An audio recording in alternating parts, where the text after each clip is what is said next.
Welcome back to the Marvel Movie Minute, a daily podcast in which we assemble to explore the films of the Marvel Cinematic Universe 1 minute at a time.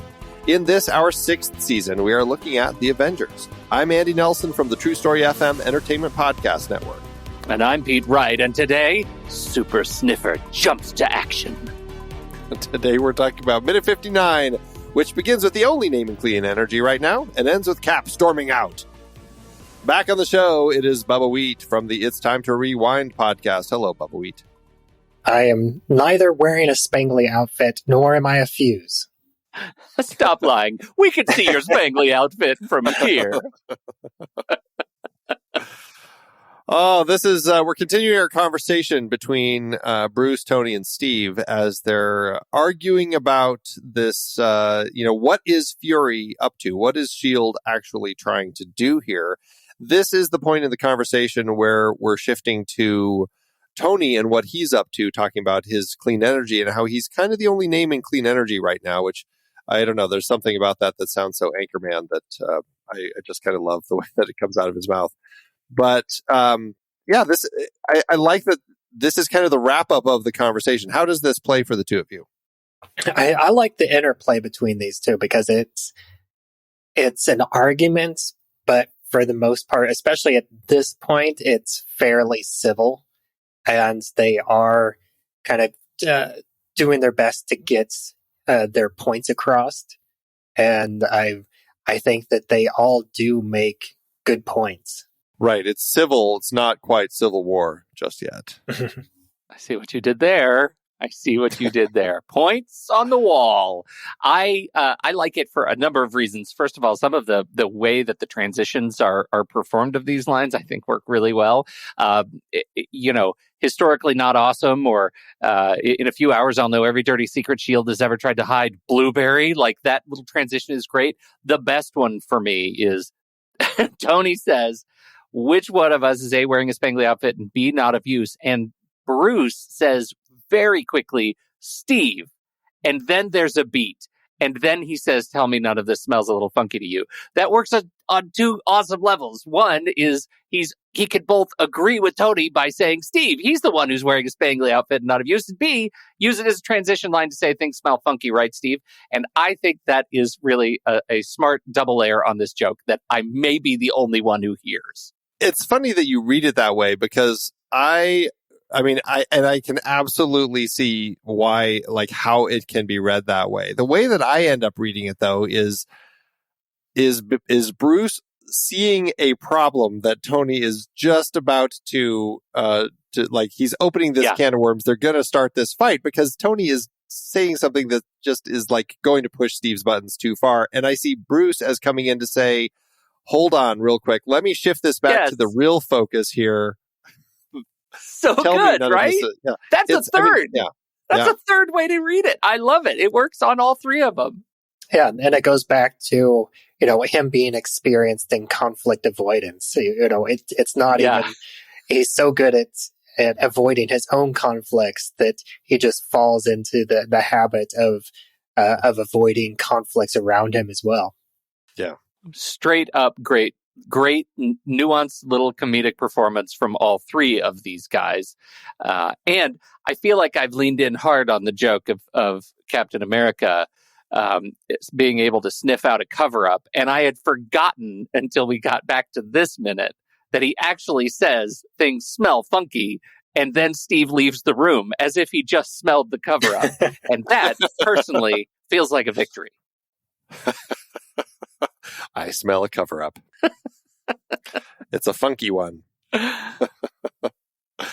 The conversation here is, it's very interesting. It's really going into, I guess we're at the start of the minute. It really is kind of the end of the clean energy focus. And Bruce's point is great. Like, why didn't S.H.I.E.L.D. bring Tony in on the Tesseract project? Yeah. What are they even doing in the energy business? Like, both of those questions are so smart. It's just like, there's definitely something that we need to be thinking about in here, because this isn't making sense in the slightest.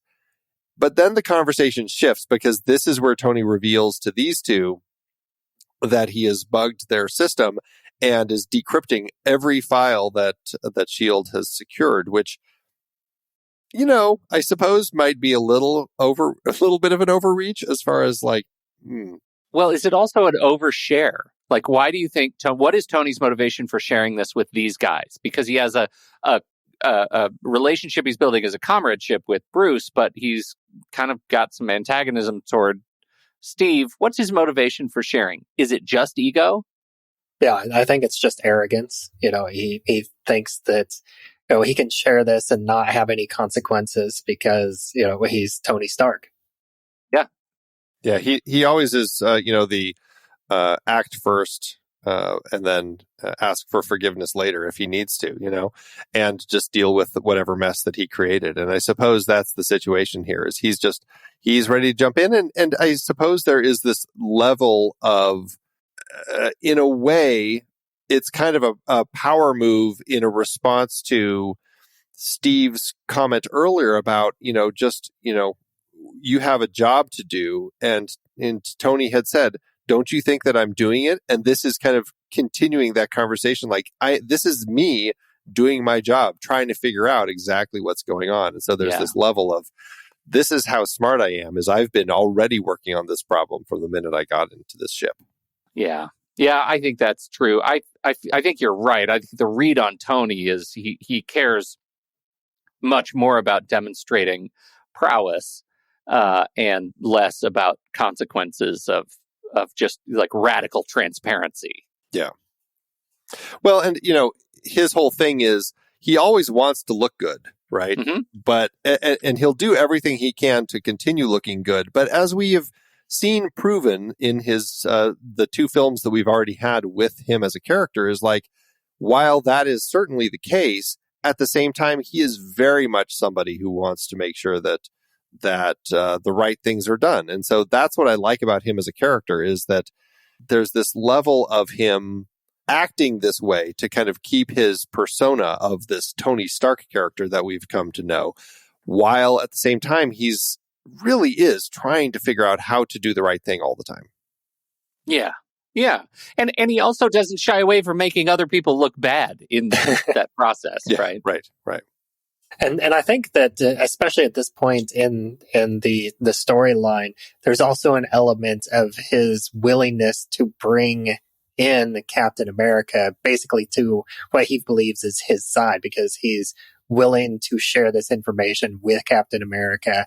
He is, offering a friendly gesture. He's offering him a blueberry, which, that can be a sign of, you can see that it's just the comedic beat, but you can also see it as, this is an olive branch.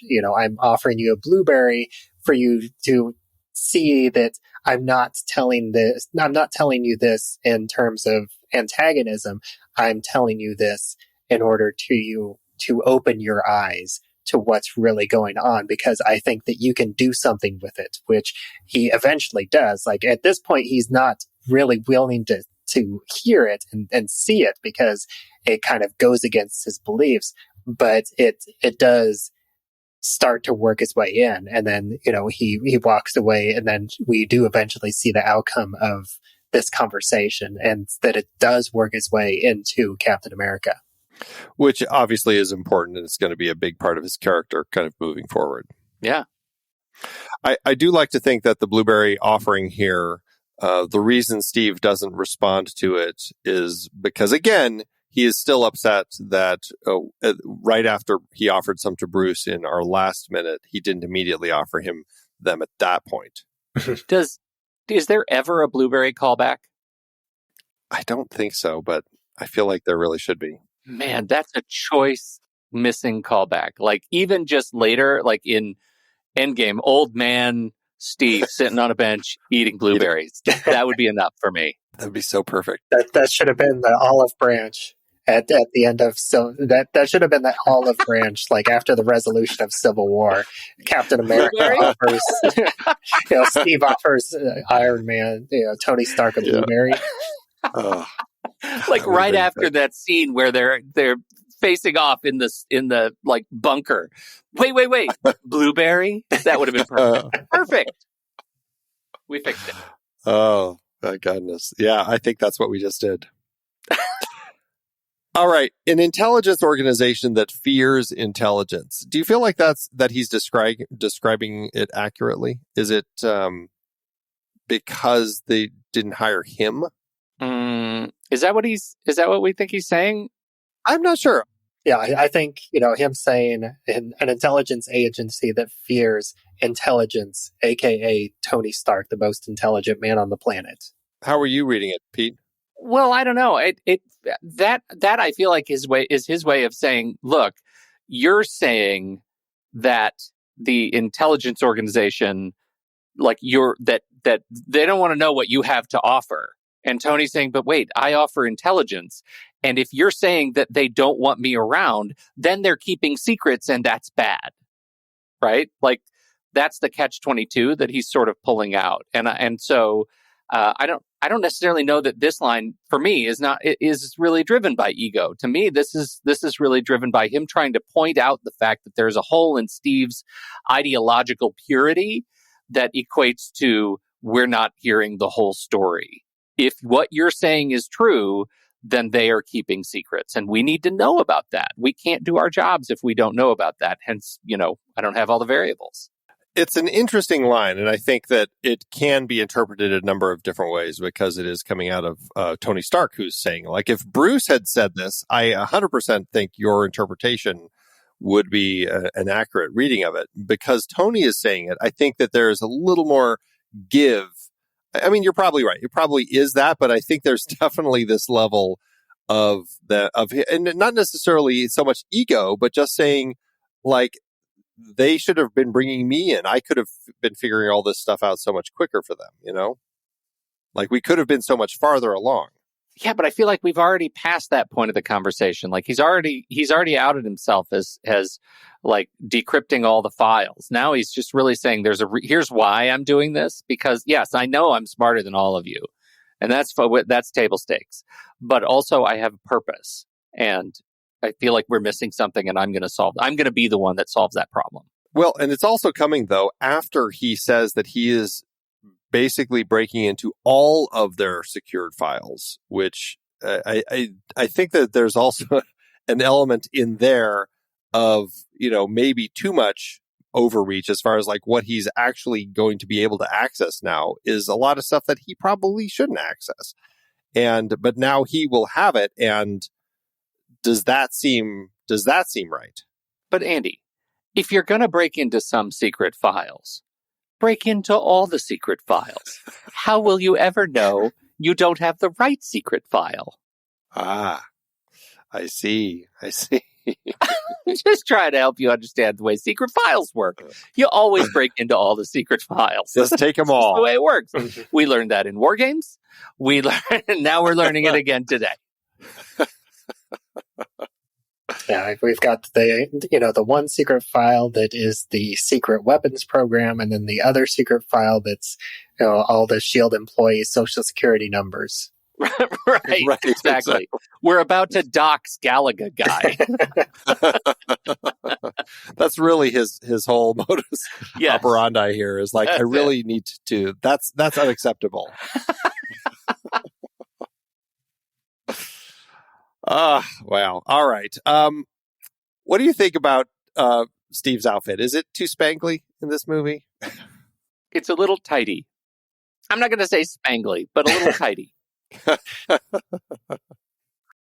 It looks very fabric-y to me. I like that, I like the progression of how he eventually loses the stars on his outfit in later movies to show how he becomes disenfranchised with the government and with S.H.I.E.L.D. But and this, I don't think it's too bad. Like it's not a bright blue. It is kind of a darker blue, and it's especially on this close up, you can kind of see it has a nice textured fabric feel to it. I'm mostly with you. The problem I have is that when he is with the other Avengers, they're all wearing obvious leather, which feels much more field appropriate for soldiers. And I think you're right. Like, this looks more fabric-y in more places than anybody else by comparison. So I think it's a little bit ridiculous this outfit is a little bit ridiculous, and to watch it like mature into his like ultimate leather outfit is much more satisfying. This one, it feels much more comic-y and cartoony. Yeah, I think that's where I land. I fluctuate back and forth with it, and I think there are times where I'm okay with it, and there are times where I'm like rolling my eyes at it. And I don't know, the fact that he's just so casually like walking around the ship in it, like through this all of this, it really, and then you have these moments where it's just like, why is he still wearing that? It really starts making it look very costumey. It just doesn't stand up quite as well as it does like when he's battling and stuff. So it is one of those outfits where I appreciate that they were, at least with his character, aiming for something a little more kind of comic book accurate at this point.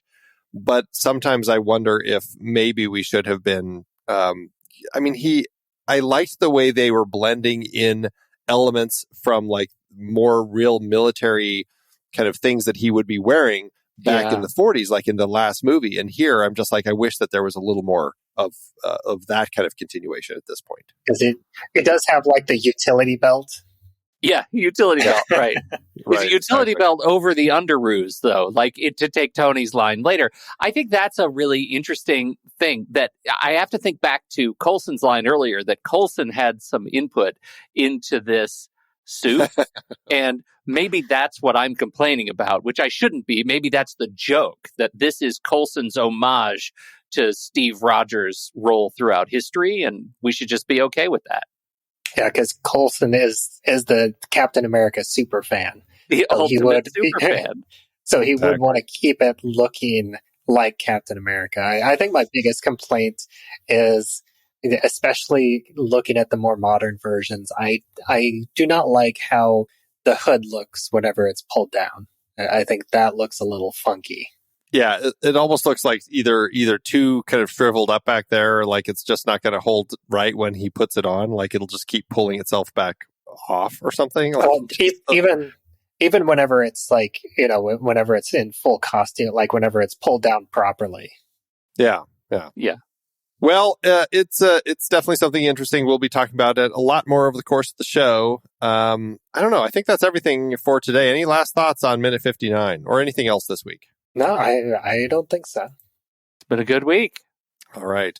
Well, let's wrap it up here. Bubbawheat, thank you so much for joining us for the last 4 episodes. We certainly appreciate you contributing and joining us for these conversations. Yeah, it's been a pleasure. It's always, I don't watch nearly as many superhero movies as I used to, but it's always, I am always happy to talk superhero movies, and it's always good to get an excuse to watch more superhero movies now that I've kind of transitioned into time loop movies as my niche, my movie niche. That's absolutely right. Well, tell everybody about where they can find those. Sure. And once again, my main podcast is It's Time to Rewind, where I focus on time loop movies and I break them down one loop at a time. I do have another podcast over at the Rabbit Hole Podcast Network.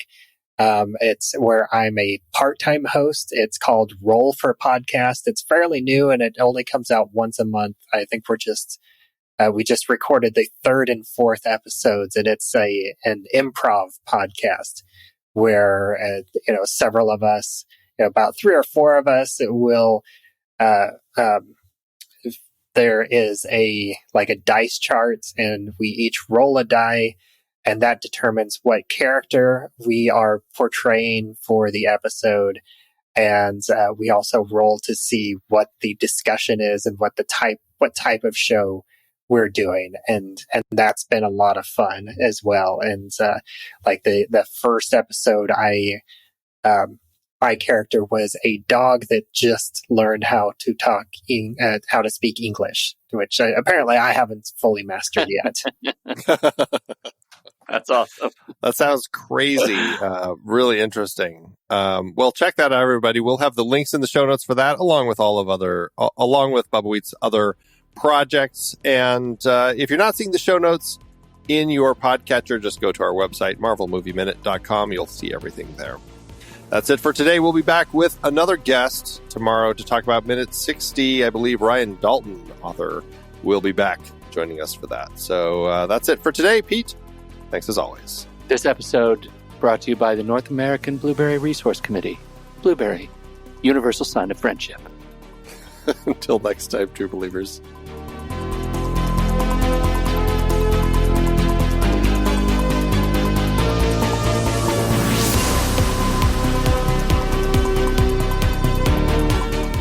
Marvel Movie Minute is a production of True Story FM, engineering by Andy Nelson. This season's music is Message to the World by Anthony Vega, and this season's show art is by Winston Yabo.